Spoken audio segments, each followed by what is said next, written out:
It's high noon.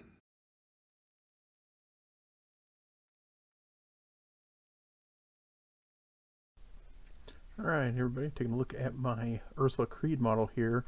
I kind of went with a kind of an old school, like almost Soviet Union like look with her, with the red and the darker brown look here.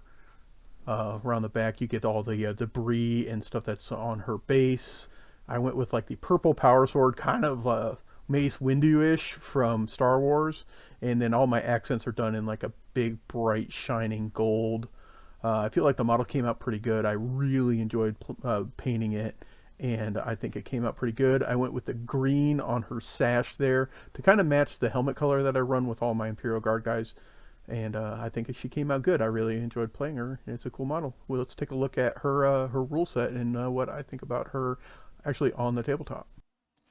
All right, so we're going to take a look at Ursula Creed today. So her stat line, pretty mundane for a human character. Movement 6, toughness 3, save 4 plus, 4 wounds, leadership 7, and a OC of 1. Nothing spectacular there. Pretty run of the mill for human. I think she's got one more wound than a normal Castellan. Let's look here. Got another Castellan right here. No, she's pretty much exactly the same. She's got a 1 point better save, so otherwise she's pretty much the same as a Castellan as far as her physical stats are concerned. I would have liked her leadership to be a 6 plus, considering that she's an epic hero of the Imperium, but she apparently that 7 plus is as good as you're going to get.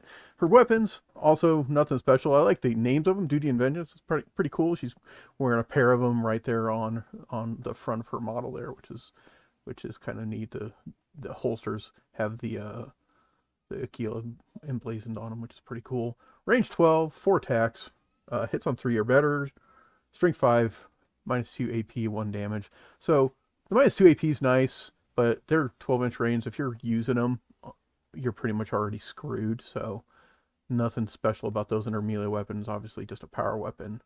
4 attacks, 3 plus hits, strength 4, AP minus 2. Same thing, nothing spectacular, pretty run of the mill, making her kind of a combat character. And the thing is with the Imperial Guard, they're characters that they're not on the board to fight. They're on the board to boost the rest of their army. And she specifically, outside of the Lord Solar, is ridiculously good at boosting her army up and making them better. Her core rules, she's got the leader ability, which allows her to be attached to infantry units that can have up to 20 guys in them, which for the most part gives her 20 freaking wounds.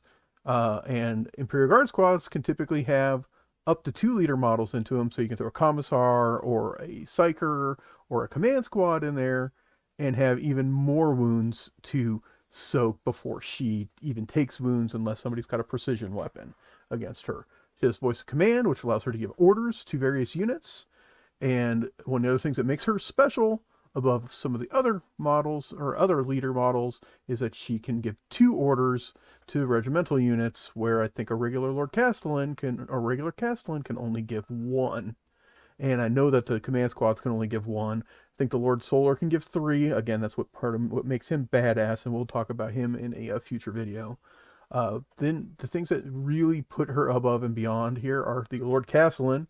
It says while this model is leading a unit, that unit can be affected by up to 2 different orders at the same time. So there's where she can give 2 orders, and she can give 2 orders to the same unit, which is not something typical. So she can buff her own unit super big, or she can buff a unit like a unit of Karsakin or Kasserkin or Scions or something like that to really put them over the top, getting them 2, even 3 special orders, because I think the Kasserkin can give themselves already 1 on their own.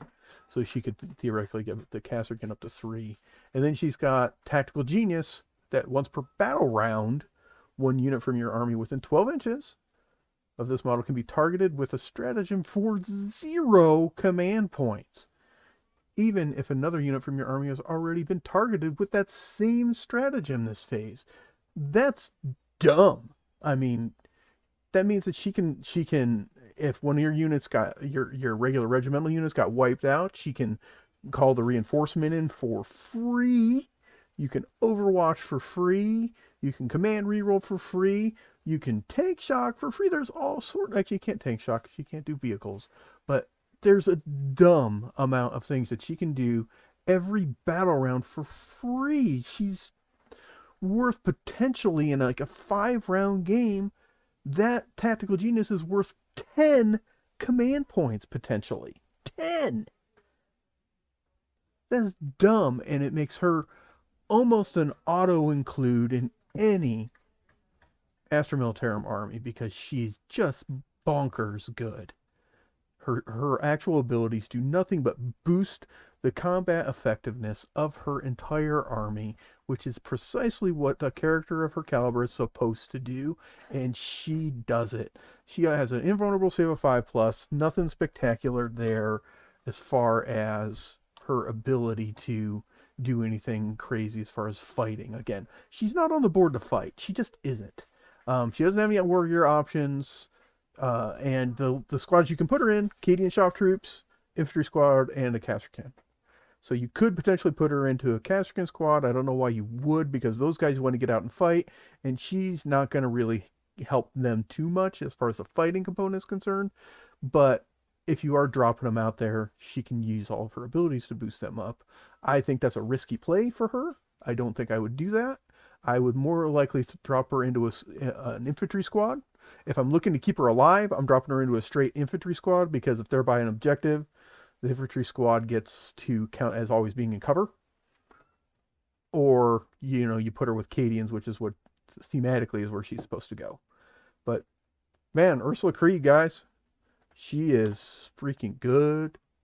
Like, real good. And she's cheap to boot. I think she's like 55 points. So, she's freaking cheap and freaking amazing.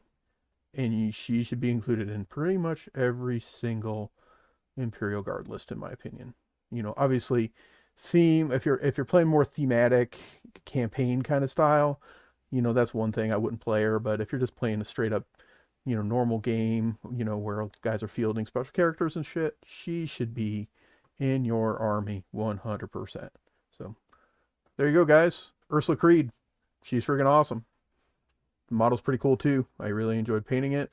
And I will do some more Warhammer videos here in the future, guys. Please like and subscribe here on Rocco's Gaming World, and I will see you guys again soon. Take care. Boom goes the dynamite.